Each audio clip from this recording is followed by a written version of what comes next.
Good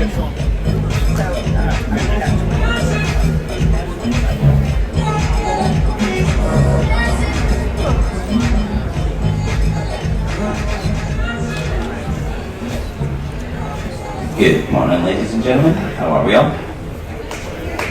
Good. Welcome to our Crown and Anchor up close and personal Q&A with your entertainment family. My name's Anthony. I am the stage and production manager here in 270. And before we start, once we take questions and answers, I will have a couple of crew staff. I have Mr. Roman and I have Ms. Gabrielle, and they are going to take questions from you. You just stick your hand up, they will come and sit with you, and then you can ask us questions. But before we do that, we'll introduce ourselves, and then we'll go to a little video which will show you what happens in our studios. So we'll start with my boss. Morning, everybody. My name is Maciej. I'm from Poland. I've been with the company for 20 years, and I'm a technical director of entertainment. So I'm technically directing entertainment. In detail, I'm in charge of the entertainment, the cast in the 270 in the theater, and all of our black shirts, all of the technicians on board. Thank you. Good morning, everyone. My name is Sacha. I'm from Ukraine, and I'm a And I'm a musical director on this beautiful Odyssey of the Seas. I worked with Royal Caribbean 10 years, and I'm in charge of all musicians on board. Hi everybody, as I said, my name is Anthony and I am the 270 production manager, so I'm in charge of this venue and in charge of the show The Book. I have been with Royal Caribbean for 8 years, 7 years as a production manager, and I come from the beautiful country of Scotland. Hello everyone, my name is Nick. I'm originally from Orlando, Florida. I'm the 270 dance captain, and this is my second contract with Royal Caribbean. Oh baby. Alright, before we start our questions and answers, I would like you to take a look up into the screen and we'll show you what happens in our production studio.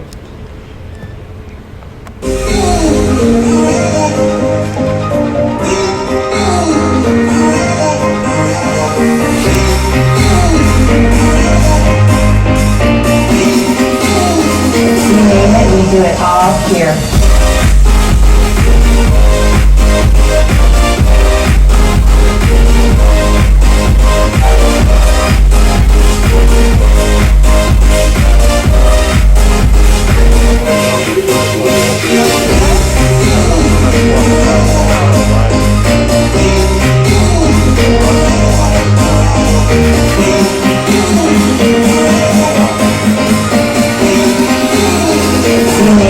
Do it all here.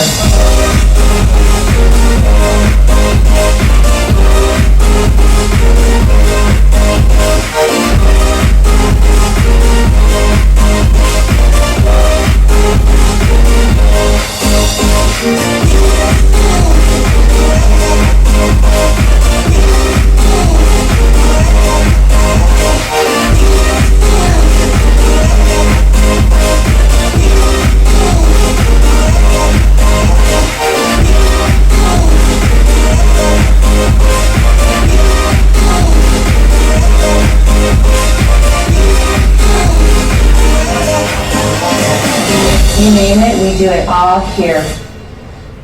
And that's a little behind the scenes of what happens in our production studios. If you have a question, please raise your hand. Romain and Gabrielle will come and take your question and we'll answer it as much and best we can. If we don't know the answer, we'll make it up. Any questions? Ms. Gabrielle, you have one? Good morning, Robert from Vero Beach, Florida. Where do you assemble the ensemble to practice for the shows before you bring them out to the ships? So normally prior to COVID, our casting team would cast us all from all around the world, and then we would all meet up in Miami, Florida, in our rehearsal studios, which was just in the videos, those studios. From there we would learn all of our shows in the studios, and then as a cast we would come to the ship and then put it all together on the ship. Right after the pandemic, the studios weren't open, so we ended up all coming to the ship, learning the shows in our cabins in quarantine, and then on stage and doing it all on the ship. Mr. Roman? Hi, I'm Patricia from New Jersey. I understand the audition process for the dancers, there's, open call auditions and all that, but what is the process for the musicians? Is that, do you hold auditions or video submission, or how do you do that? For the group of musicians like Grooves on Silk, Party Band, and Manina Latinas Band, they send on YouTube they send a video. But for all orchestra musicians, we have individual contact, and the office they send us to information, the music, and we need to play it. They give us like 10-15 minutes to learn it, and we have to play it. Because for orchestra musician, sight reading is very important, and this is most of what we need to know. It's not like this.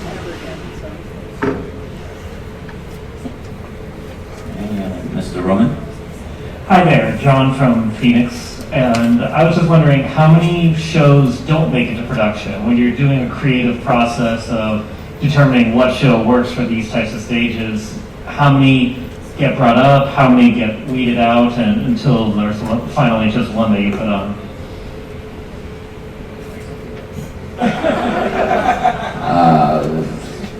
I don't actually, none of us actually know, I think, because every show that we have picked has so far made it to stage. I know that certain shows for the Broadways, they apply for the rights and they haven't got those. Some shows they have let the rights lapse, such as Chicago. So Chicago's currently sat in a warehouse because we no longer perform that, and they didn't renew the rights. But when it comes to the creative process, I couldn't answer that, but I would imagine there's probably quite a lot of submissions for shows that have been found, but Royal Caribbean very much prides itself on creating all its own shows, its own original productions, so it would depend on the production team and those who decide that they want to create a show, but I can't give you an exact figure. And if you're asking for how many would not make it over here because of the technical or anything like this, over here we have our own productions for 270. There is nobody else who can make the show for us, and any other show could make to our theaters because they're basically standard theaters like on the land as well. So there is no technical difficulties. Sometimes we have actually better equipment than most of the theaters on land. 90% of the time we have better equipment than most theaters on land. Ms. Gabrielle? Hi, my name is Robert from Charlotte, North Carolina, and I was just curious, like with the book, is that production on every Quantum class ship, or is it just on this one? It's just on this ship. So each of our Quantum class ships, 270s, they all have their own signature production. So Quantum has Starwater, Anthem has Spectra's Cabaret, Ovation has Pixel's Cabaret. Now it's a similar show, but the main character is entirely different. Then we have Silk Road on the Spectrum of the Seas, and then the book on Odyssey. So each of these venues in all 5 ships so far, they all have their own signature production that the company have made up for each of those ships, specifically, and they're all very much very different. Mr. Roman? Yeah, Bill from Arizona. Hey, on the Oasis class ships, like the Wright Brothers airplane or the Grease car, how do you get that into the stage? Magic. So when the ship is constructed, it is not fully built, so therefore the ceiling is normally open when we start bringing in the massive props, but most of the props are packed down, and they are built on stage by the scenic company when they come in.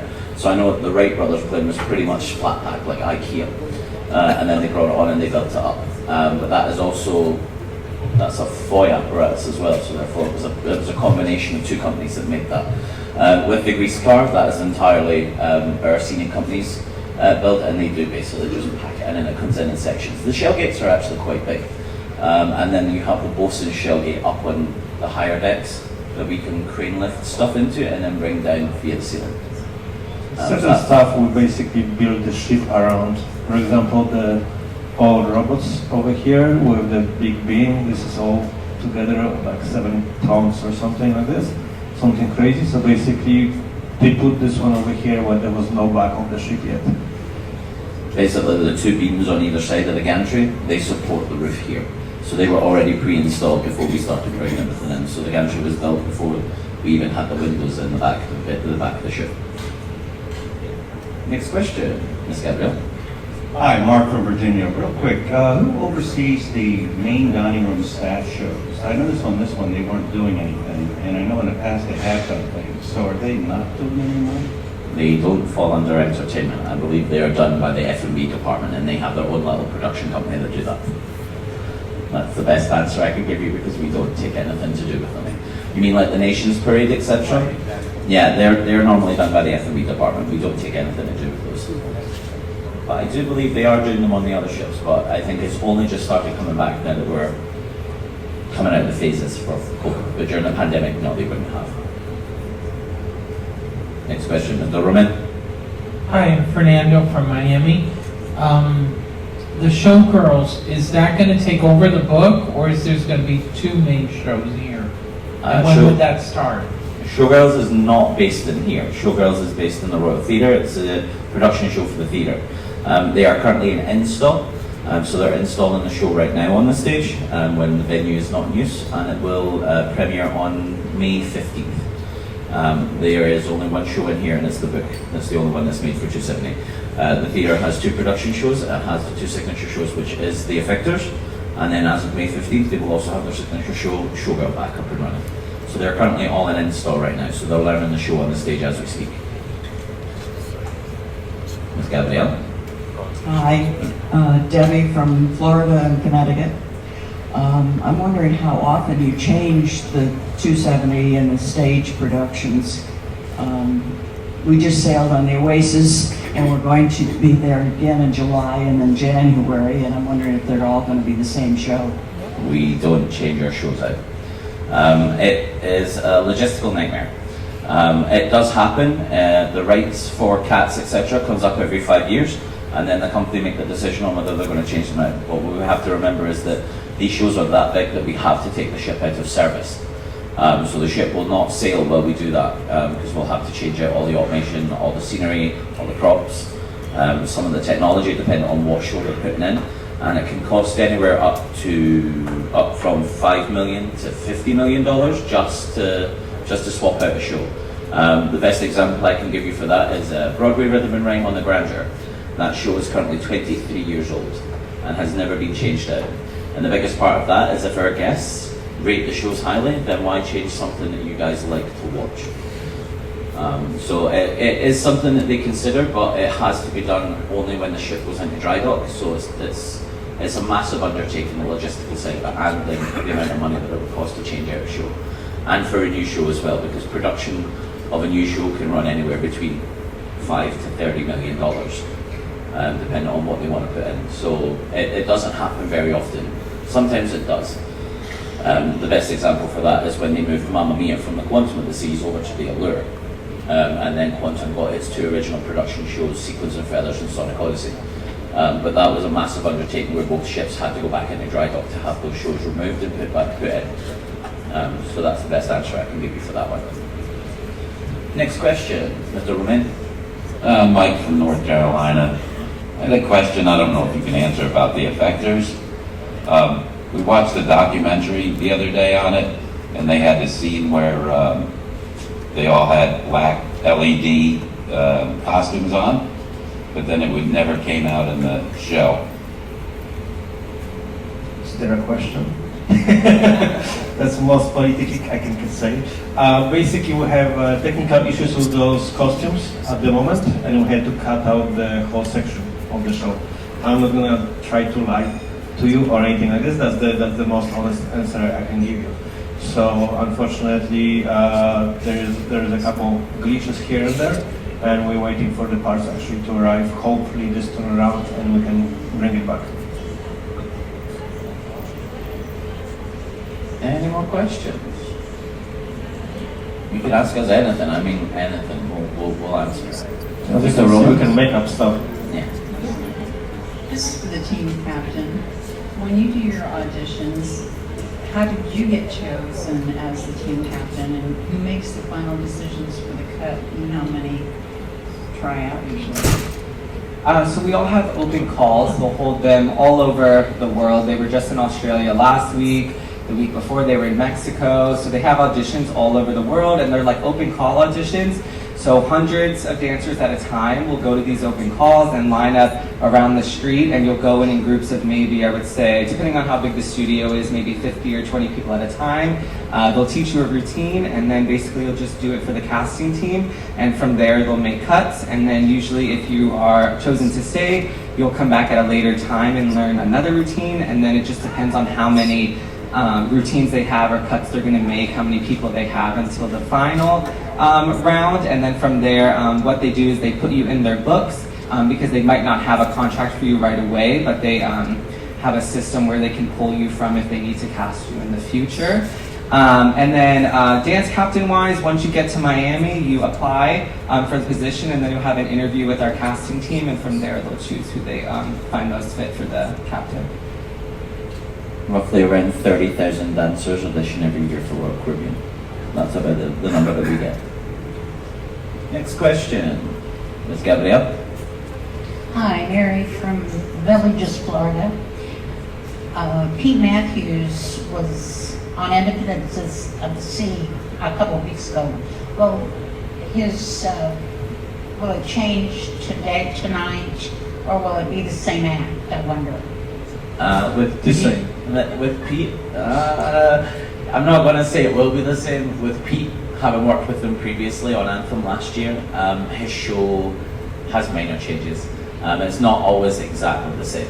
Being a comedian / juggler, he is very good. So I can't say that it won't be similar, but I don't think it'll be identical to what he did on the previous show that you saw on. All right, before we take some more questions, if I'm going to get you to look up at the screen, you'll see a little behind the scenes of what we as black shirts do on ships.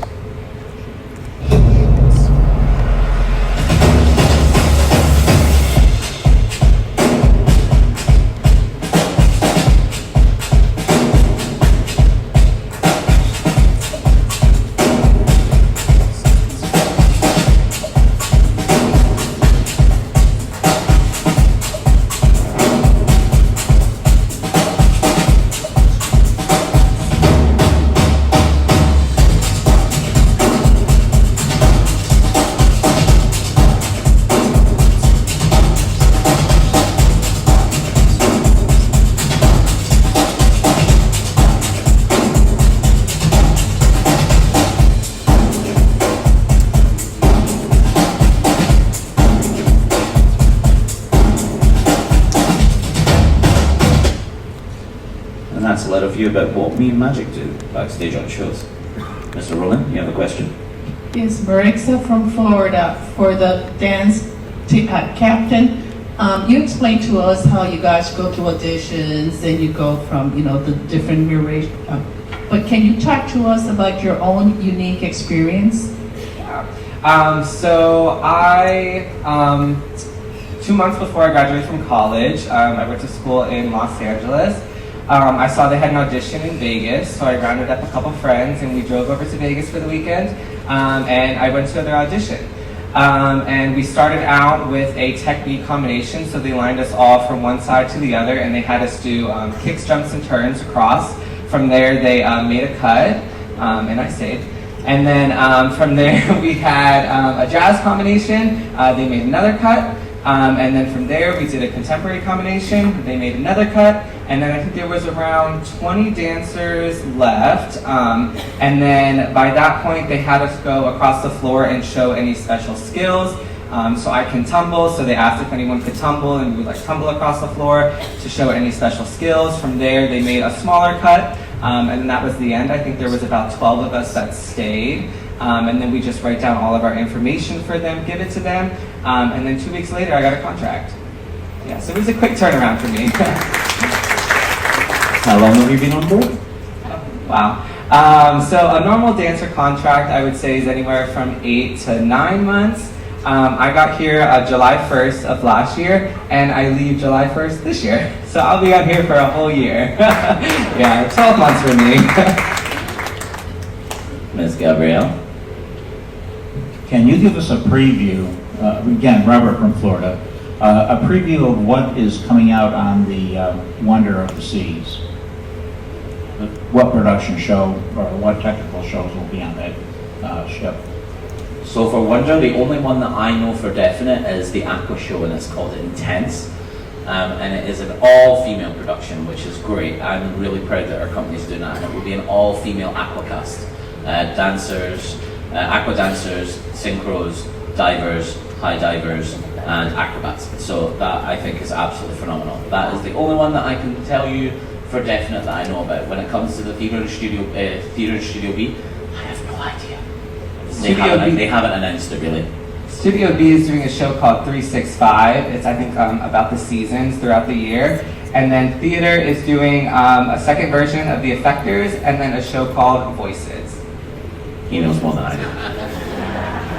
All the cast talk to each other. They have their own little spy network, so they all know more than us. I only know about Aqua because my friend's a production manager. That's it, but he has all the knowledge. Any more questions? Miss Gabrielle, Mr. Roman, which one's going to get it first? All right, Mr. Roman. Patricia again from New Jersey. Can I ask 2 questions? Yes. Okay. Yes, you can. Okay. I don't remember your name, but I'll say Scotland. Anthony, I'm Sacha. Anthony. Okay, I'm sorry. I admitted it. Did you work in theater in Scotland before you came here? What was your background? You stage manager? Like, what was your background? So I have worked in theatre for 33. I've worked since I was 5. I've worked in theatre for about 24 years, 25 years. I was a child performer. I performed in Oliver Twist. I then, when I was 11, decided that I wanted to move backstage, so I moved backstage. I became an audiovisual tech at high school. I then continued to pursue that, but I also pursued a career in music. And decided I wanted to be a music teacher. I went to university at the age of 17. I moved 700 miles away from home. Decided that was not for me because I was not enjoying my time there. So I came back. I went to college for theatre. Decided that theatre was my passion. I then applied to one of the top drama schools in the UK. I did my 3-year degree in production management with my major being production manager, my minor being construction management. So my entire job skill set is basically managing a team and building sets. And then I worked on the West End while I was putting myself through university. So I've worked on shows such as Wicked, Jersey Boys, Les Mis, Phantom, and I did a big stint on the West End while I was at university. And then I decided that I wanted to travel, so I applied for Royal Caribbean because I thought cruise ships would be fun. And 8 years later, after saying that I would only do 2 contracts, I'm still here. And then career plans is I want to move up into Magic's jobs. I want to move up to technical director. But yeah, that's my background. Any more questions? Ms. Gabrielle?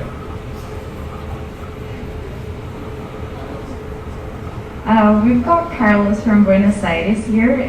They spoke to me in Spanish, so I'm translating. So they're asking why don't we go down, as South America is very rich in culture and also in dancing and singing and all those kind of things.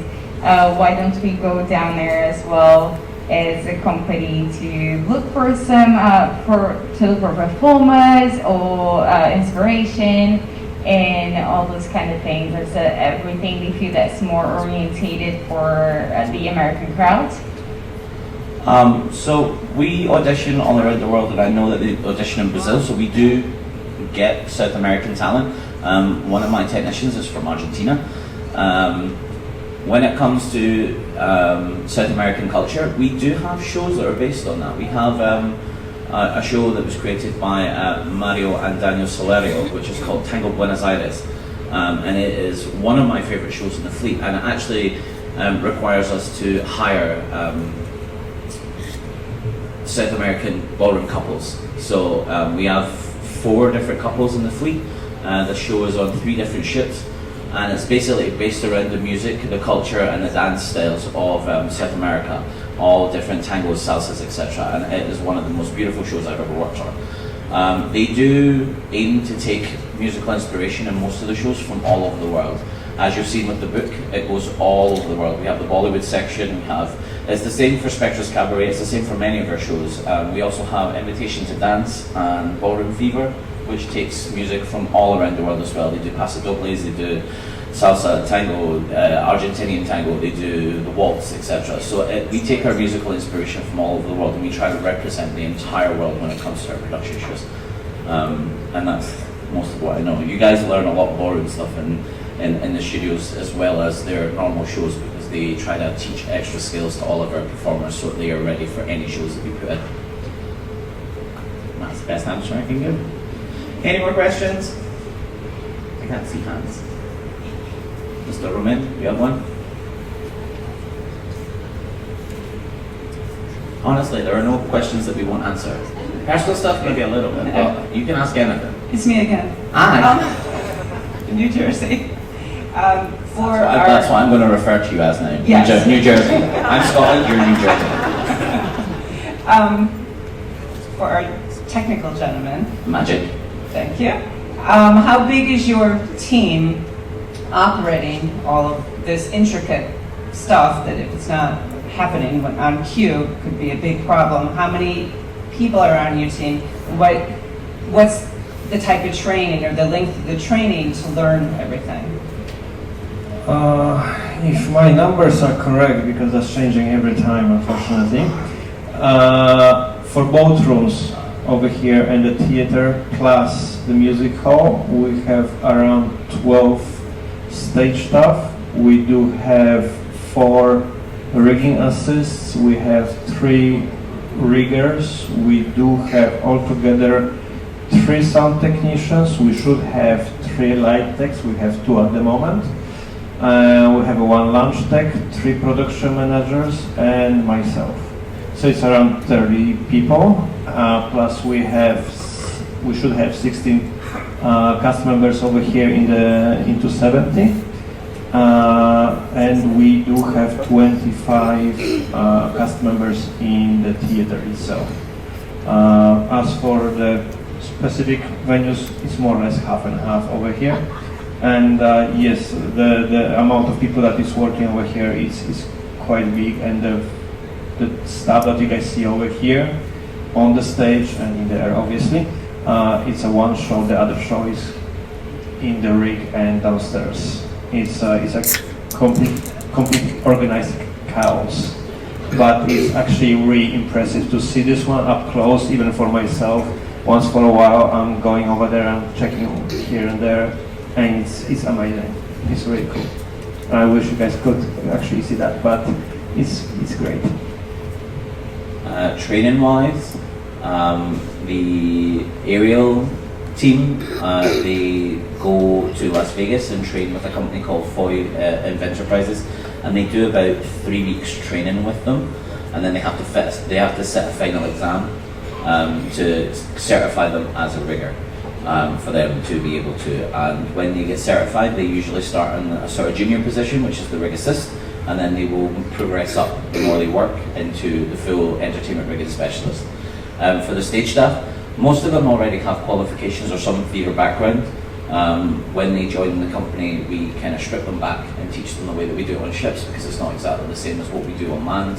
It very much happened to me. I had to take all my training I had and sort of like modify it for ships compared to what I do in the UK. And most of them have degrees. Most of them have a qualification of some sort in theatre. Some of them have just got vast amounts of experience. So a lot of us have training.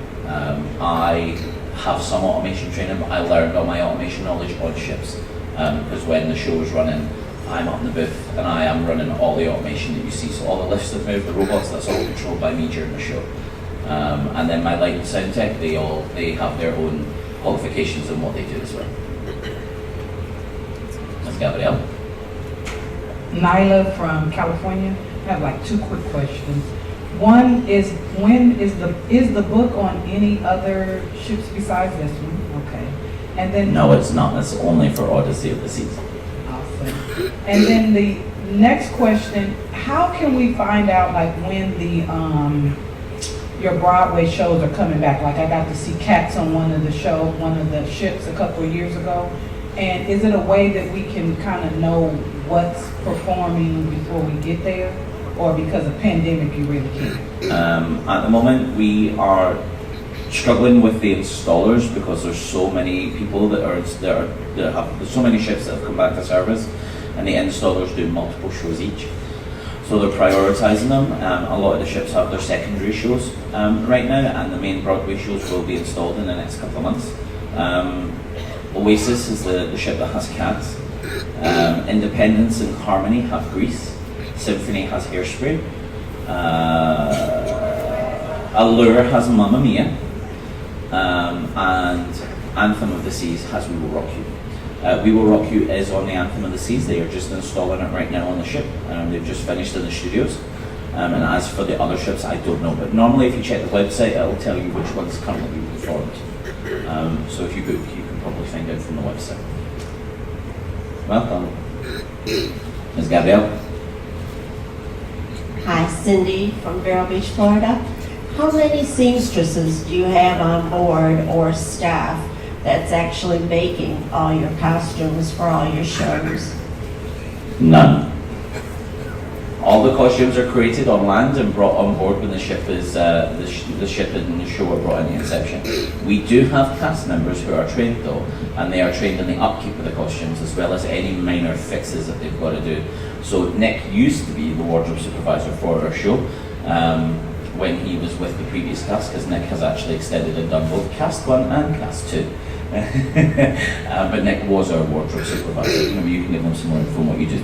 Yeah, so with the wardrobe supervisor position, we basically wash the costumes as well to keep them upkept throughout the contract. If any cast member has like any minor little rips or little tears, we fix those as well.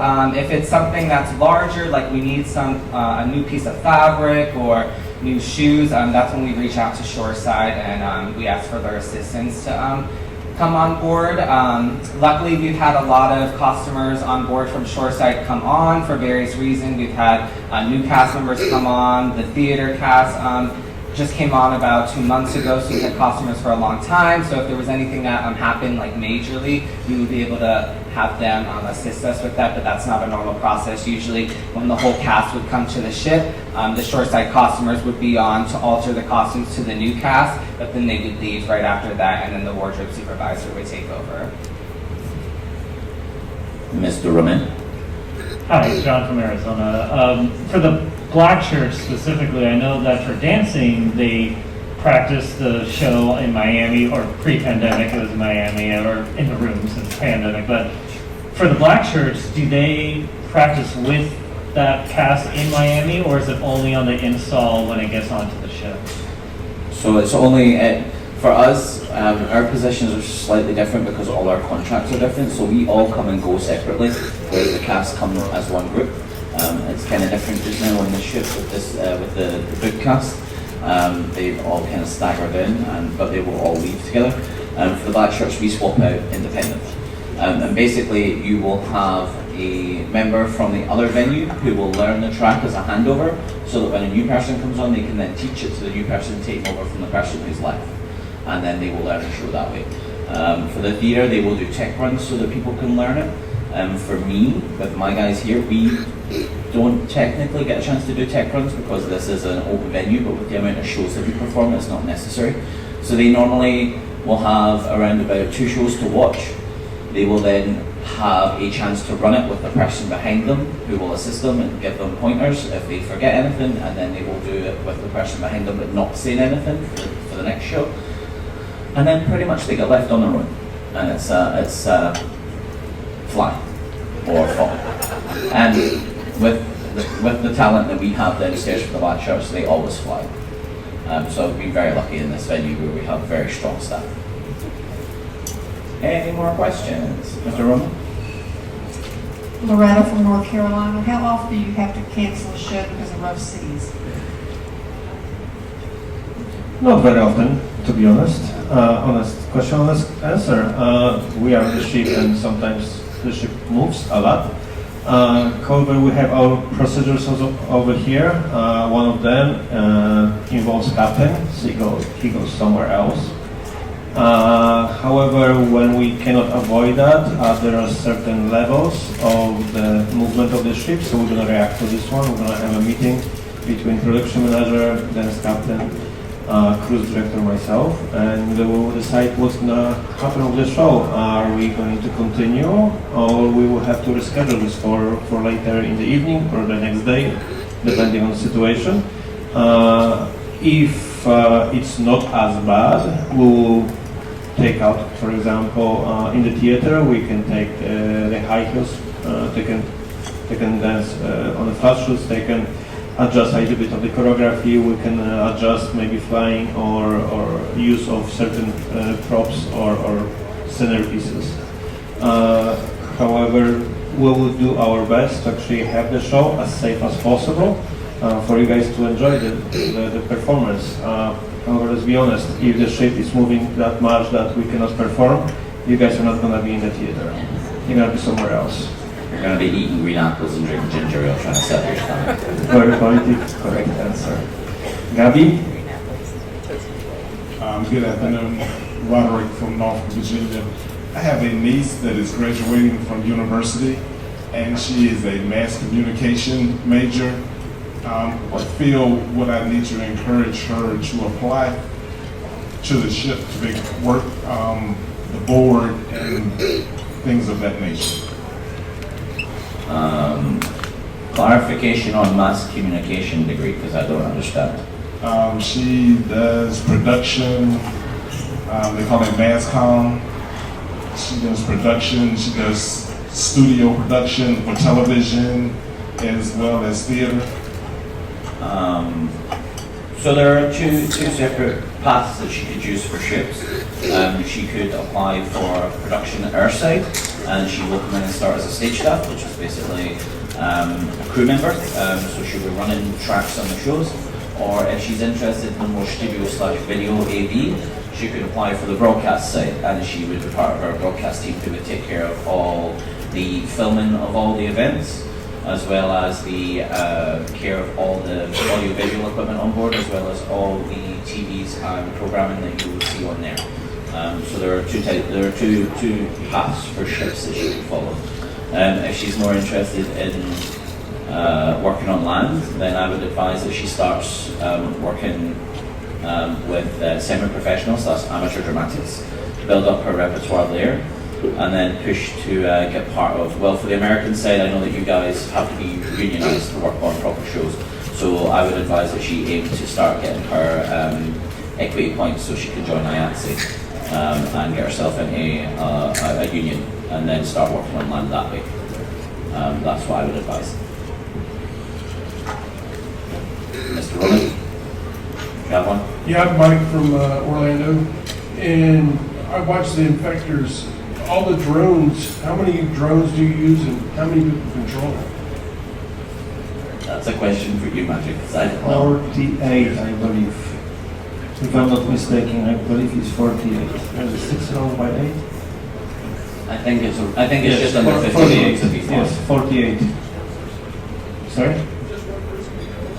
It's not controlled by one person, it's controlled by the computer. One person is operating the computer, is starting the sequence and overseeing everything, so if something goes wrong, hopefully never, then he can intervene. However, everything is pre-recorded, it's pre-programmed, and it's running by a separate computer. Any more questions? Ms. Gabby, one down here. Be careful. She's lost. Be careful.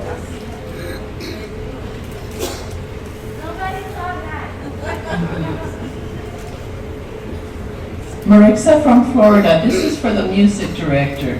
It amazes me that when we have a headliner come on board, that you have a day or 2 or hours to work with them.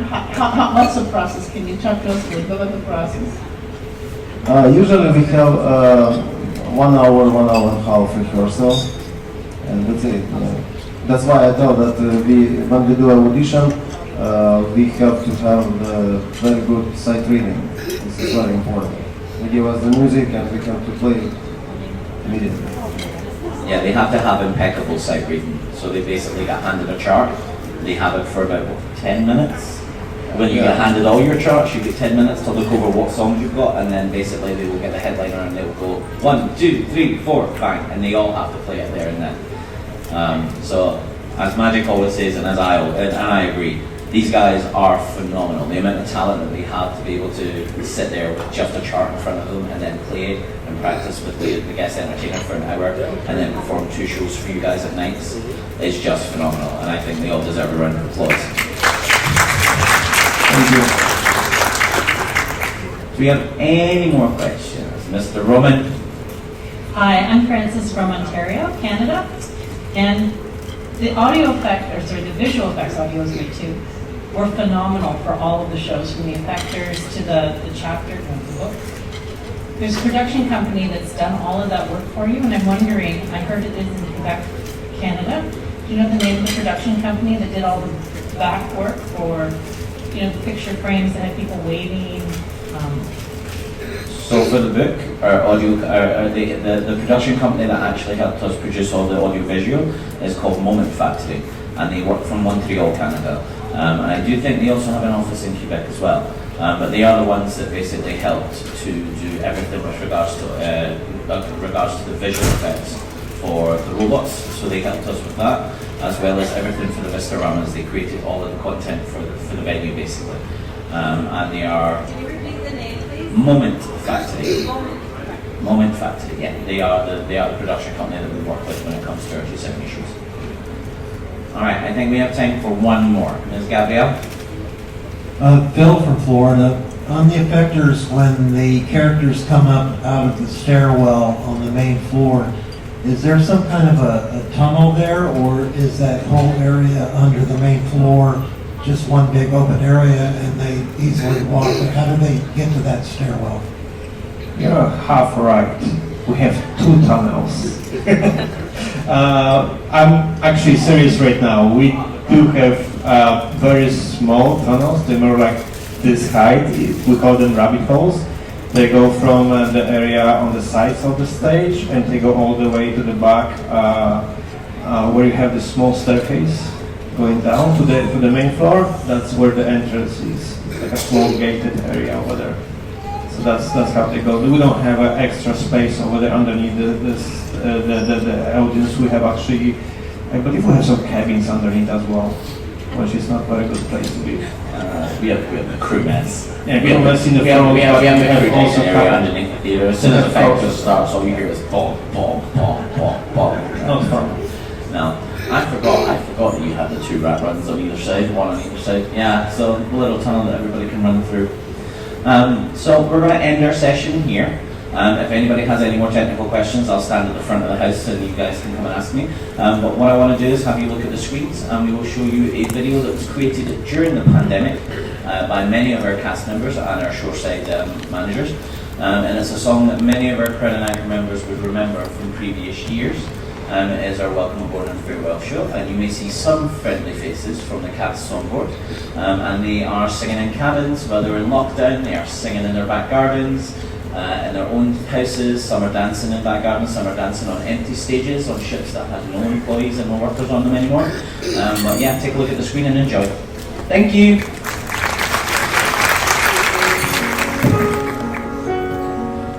These are the Royal Caribbean Production Studios in North Miami, where we create and produce all 140 of our productions. And right now, things are pretty quiet here, but my team is planning its return. We'll be back. So from all of us on the casting team and the over 1,200 performers, from all of the creative teams, from 700 musicians and the entire live music team, and from everyone at Royal Caribbean Productions. This is from our hearts to our audience's hearts, from us to you, and we'll see you soon. I'm sailing away,